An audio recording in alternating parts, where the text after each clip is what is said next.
Les amis, ravi de vous retrouver aujourd'hui pour une nouvelle vidéo et dans cette vidéo on va parler des demi-finales de la Ligue des Nations. On va avoir la première demi-finale qui opposera l'Allemagne au Portugal, ce sera ce soir, et demain on va avoir le choc que tout le monde attend entre la France et l'Espagne. Et même si ce Allemagne-Portugal on en parle un peu moins parce que c'est vrai qu'on est en France, donc forcément on va beaucoup plus parler de ce Espagne-France, mais il y a surtout beaucoup plus de stars très jeunes qui vont jouer demain du côté, après-demain plutôt du côté de Stuttgart entre l'Espagne et la France. Et bien il y a quand même pas mal de choses importantes à souligner sur ce Allemagne-Portugal avec un choc entre deux mastodontes européens. Et moi forcément je me réjouis d'avoir cette demi-finale de la Ligue des Nations et ces demi-finales de la Ligue des Nations en général, parce qu'on va quand même avoir un Final Four de grande qualité, même si on arrive en fin de saison, que les joueurs sont assez fatigués. On a quand même affaire à 4 sélections dont les joueurs évoluent dans les plus gros clubs mondiaux et qui sont peut-être amenés aussi à jouer la Coupe du Monde des clubs derrière. Donc il y a peut-être des joueurs qui sont d'ores et déjà focalisés sur cette échéance et pas vraiment focalisés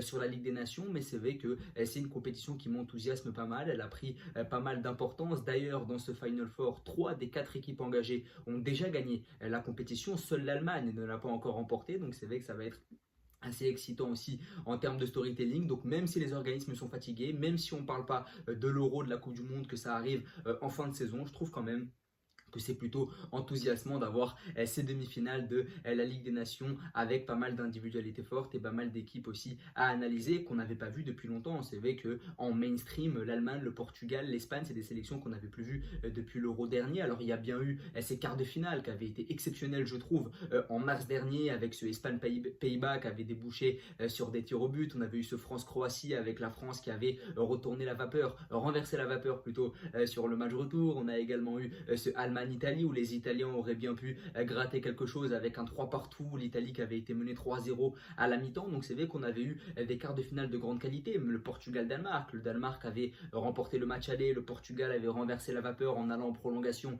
sur le match retour. Donc on avait eu des quarts de finale de très très grande qualité, mais c'était plutôt intervenu en cours de saison, en mars, quand les clubs commençaient vraiment à entamer les huitièmes, les quarts de finale des compétitions européennes. Donc c'est vrai que les joueurs étaient vraiment au pic de leur forme. Là on peut quand même malheureusement observer une baisse de forme des joueurs, je pense, avec peut-être un manque de motivation, même si encore une fois on va analyser ces rencontres-là. Et on va commencer par analyser ce Allemagne-Portugal, et ça va être très intéressant. Le Portugal n'a plus battu l'Allemagne depuis 25 ans, et ça c'est vraiment très intéressant à analyser sur le temps long. Cette équipe du Portugal, elle bute vraiment sur la sélection allemande depuis quelques années. La dernière confrontation entre les deux équipes, c'était en juin 2021, donc c'était il y a 3 ans pile, avec l'Allemagne qui l'avait emporté 4-2 face aux Portugais. C'était en phase de poule de l'Euro 2021. Il y avait cette poule de la mort avec l'équipe de France, la Hongrie. On avait également eu ce Allemagne-Portugal. Je me rappelle aussi quand j'étais un peu plus petit à la Coupe du Monde 2014, l'Allemagne avait battu le Portugal 4-0 en phase de poule de la Coupe du Monde au Brésil. Donc là aussi, on voit que l'Allemagne a plutôt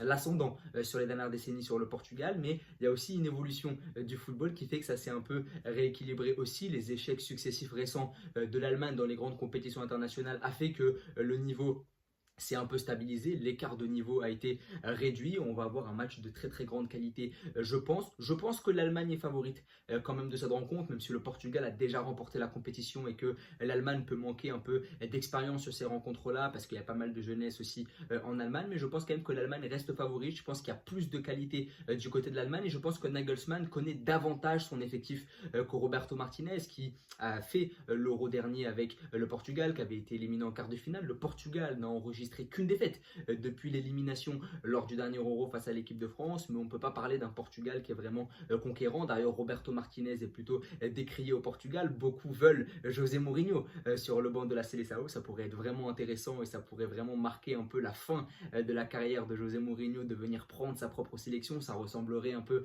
à Ancelotti qui prend la sélection brésilienne, avec des coachs de légende qui finissent par prendre des sélections et qui achèvent leur carrière là-dessus. Donc là aussi, ça pourrait être intéressant. Mais Roberto Martinez est plutôt décrié à cet égard-là. Il n'a pas encore réussi, à l'image de nombreux coachs portugais, il n'a pas encore réussi, je pense, à faire concilier toutes ces individualités fortes. Il y a la problématique, qui pour moi est une problématique tout de même, Cristiano Ronaldo, parce que Ronaldo se retrouve sans club. Il évolue à Al Nasser, il évoluait jusque-là à Al Nasser depuis 2-3 saisons. On l'a vu lors du dernier Euro, Ronaldo n'a pas été très compétitif, et là aussi l'international portugais a pu être décrié. Donc c'est vrai qu'on est quand même sur une sélection portugaise qui a toujours autant de mal à faire concilier ses individualités, avec la problématique Cristiano Ronaldo qui pour le moment selon moi déséquilibre le collectif depuis pas mal de compétitions tout de même si encore une fois c'est malgré lui, il n'arrive pas à se mettre dans les rythmes des matchs, notamment sur le pressing, et on a aussi des joueurs qui vont être fatigués. Vitinha, João Neves, ils viennent de remporter la Ligue des Champions, il y a Nuno Mendes aussi, les trois Portugais du PSG viennent de remporter la Ligue des Champions, ils arrivent évidemment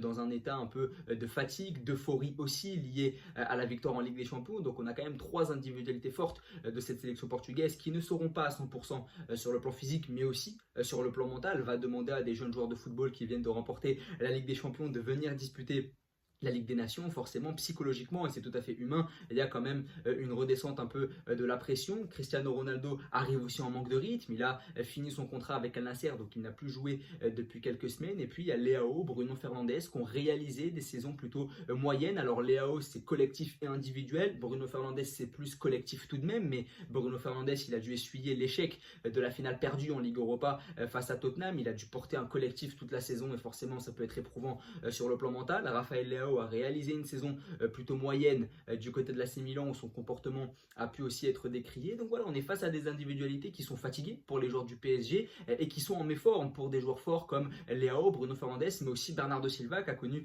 une saison très difficile du côté de Manchester City. On peut aussi mettre dans le même lot Ruben Dias, le défenseur central de Manchester City là aussi. Donc on a des individualités fortes qui ont vécu des saisons difficiles, et pour ceux qui ont vécu une saison de grande qualité comme les joueurs du PSG, eh bien ils arrivent fatigués. Donc même ceux qui ont vécu une très belle saison, qui ont vraiment progressé, qui se sont affirmés comme des grands joueurs, eh bien ils arrivent un peu fatigués. Donc ça va être la problématique à laquelle Roberto Martinez va être confronté bien sûr. C'est ce pourquoi je place l'Allemagne favorite, parce que Nagelsmann n'a plus perdu depuis l'élimination lors du dernier Euro face à la sélection espagnole, et on sent que Nagelsmann arrive enfin à avoir pas mal d'idées, à mettre en place des choses. Face à l'Italie en quart de finale, l'Allemagne avait remporté le match aller. Sur le match retour, la Nationalmannschaft menait 3-0 avant d'être rattrapée à 3 partout dans le temps additionnel. Donc si l'Italie avait mis un quatrième but, on aurait eu des prolongations, donc on avait eu un match retour complètement fou, et cette équipe allemande, elle l'a montré face à l'Italie. C'est une équipe qui est tout à fait capable de produire des performances de haut vol, comme lors des 45 premières minutes du match retour face à l'Italie où tu mènes 3-0, mais c'est aussi une équipe qui est capable de s'écrouler, comme lors de la deuxième mi-temps où ils ont concédé 3 buts. Donc c'est une équipe qui est encore, pardon, j'ai un problème de batterie, mais c'est une équipe qui a encore pas mal d'instabilité mentale tout de même. Donc il va falloir là aussi pour Nagelsmann faire en sorte de faire progresser cette équipe et lui permettre d'avoir 90 minutes de haute intensité. Là aussi, on peut jouer à 3 défenseurs. Je pense que Julian Nagelsmann en est capable, il a les joueurs pour jouer à 3 derrière, mais je pense qu'il va davantage se focaliser sur une défense à 4 ce soir, avec les absences de Rudiger, avec les absences de Schlotterbeck qui sont tous deux blessés gravement. Niklas Süle n'est plus revenu en sélection depuis longtemps au vu de sa méforme avec le Borussia Dortmund, et tu vas te retrouver avec un Jonathan Tah qui a vécu une deuxième partie de saison laborieuse avec Leverkusen, étant donné qu'il avait déjà des envies d'ailleurs, que le collectif de Xabi Alonso s'était un peu écroulé. D'ailleurs, Jonathan Tah a signé au Bayern il y a quelques jours. Valdemar Anton qui a aussi eu pas mal de difficultés sur sa première saison dans un top club allemand qui est le Borussia Dortmund, donc peut-être que là aussi Anton a dû faire face à ce niveau qui est monté, même s'il a marqué dans des moments importants, notamment lors du Classiqueur, mais en Ligue des Champions ça avait été compliqué pour l'ancien de Stuttgart. Donc c'est vrai que là aussi au niveau défensif, tu as pas mal d'absents qui va t'empêcher de pouvoir évoluer avec une défense à 3 selon moi. Donc on devrait avoir Tah, Anton, Mittelstadt qui a montré pas mal de limites aussi lors du dernier Euro, et cette saison avec Stuttgart il a été un peu moins bon, il a lui aussi connu cette limite de niveau au final en Ligue des Champions, comme bon nombre de joueurs de Stuttgart qui au final ne peuvent pas aller plus haut, et je pense que Mittelstadt il est un peu dans ce niveau là. Et puis derrière tu n'as pas Jamal Musiala, tu n'as pas rappelé Tim Kleindienst qui avait pourtant été très bon face à l'Italie sur la double confrontation en Ligue des Nations, le buteur de Gladbach qui a inscrit plus de 10 buts cette saison sous le maillot de Mönchengladbach. Donc voilà, là aussi tu vas devoir composer avec l'absence de Musiala, le fait de ne pas avoir rappelé Kleindienst pour lui avoir préféré Nick Woltemade qui a réalisé une très belle saison du côté de Stuttgart avec 12 buts en Bundesliga, l'attaquant de Stuttgart qui fait 1m98, donc il va t'apporter un profil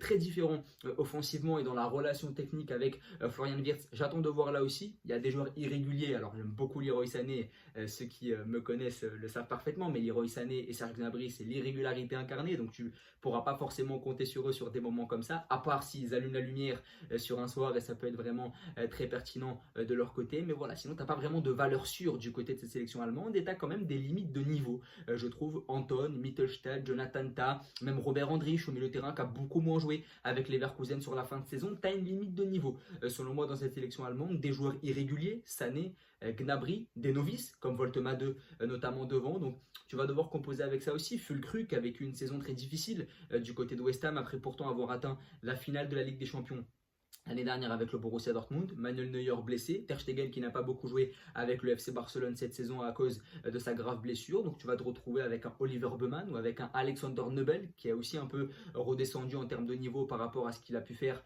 l'année dernière du côté de Stuttgart. Donc voilà, tu as quand même pas mal d'incertitudes aussi du côté de la sélection allemande. Et pour le moment, tu n'as pas réussi à remplacer les Gundogan, les Kroos, les Thomas Müller et ça va être toute la problématique. Donc on l'a dit, blessure de Musiala, certains joueurs qui ont eu du mal à enchaîner sur une deuxième saison de grande qualité comme Mittelstedt, comme Anton, d'autres qui ont dû pâtir aussi avec le fait que le collectif de leur club ait pu un peu décliner comme Andrich ou Jonathan Tah, et puis d'autres joueurs qui sont un peu novices comme Voltema 2 et l'irrégularité de Sané, de Gnabry.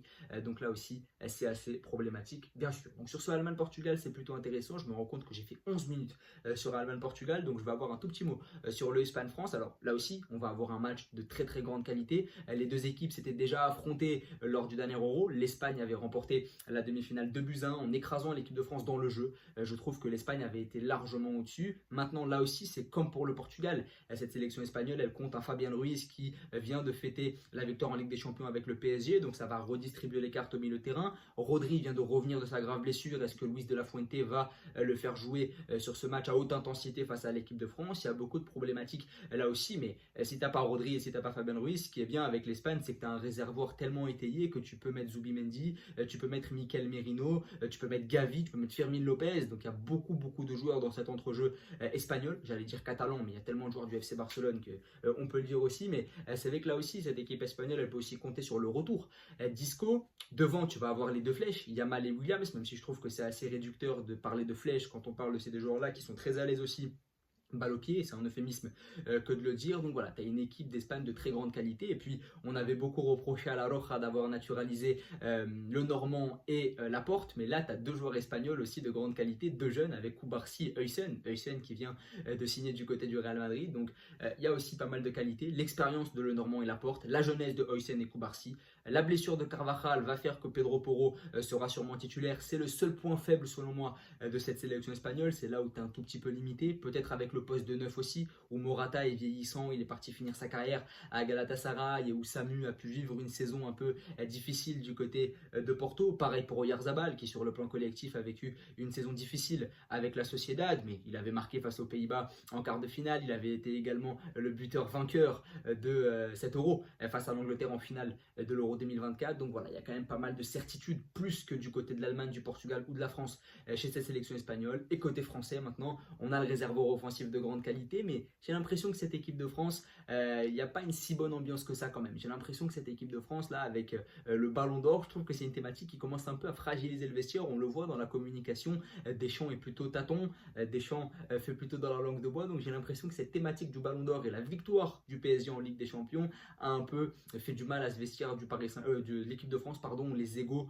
ont peut-être un peu pris le dessus, mais quand on voit le réservoir offensif français, on se dit qu'il y a quand même pas mal de qualité. Maintenant, on espère que Deschamps arrivera à animer tout ça. Est-ce que tu vas jouer avec 4 attaquants? Est-ce que tu vas donner de la continuité à Olysée qui avait été excellent lors du match retour face à la Croatie en quart de finale de la compétition en mars dernier? Est-ce que Dembélé va occuper le même poste qu'il occupe au PSG? Mais dans ces cas-là, où est-ce que tu mets Kylian Mbappé? Est-ce qu'il y aura de la place pour Désiré Doué et Ryan Cherki? Donc voilà, là aussi il y a pas mal de problématiques au niveau du front offensif français. C'est un peu le problème du riche, c'est quand tu as beaucoup d'argent, tu ne sais pas quoi en faire. Là c'est pareil, on ne sait pas vraiment quoi faire de tous ces éléments offensifs. Est-ce que Deschamps parviendra à animer tout ça sans déséquilibrer un vestiaire qui semble être quand même fragilisé, je trouve, par cette thématique du Ballon d'Or. Et puis il y a pas mal d'absences défensives côté équipe de France avec les absences de Saliba, de Jules Koundé, de Dayot Upamecano. Donc là aussi il y a pas mal de fragilité derrière. Et puis des joueurs qui ont vécu une saison difficile, Mike Maignan et Théo Hernandez au Milan. Ça a été très compliqué pour eux. Aurélien Tchouaméni, ça a été compliqué pour lui au Real Madrid aussi sur le plan collectif. Et ça, c'est des choses qu'il ne faut pas négliger. En tout cas, n'hésitez pas à me donner vos pronos, à vous abonner, à liker et à partager. Merci beaucoup.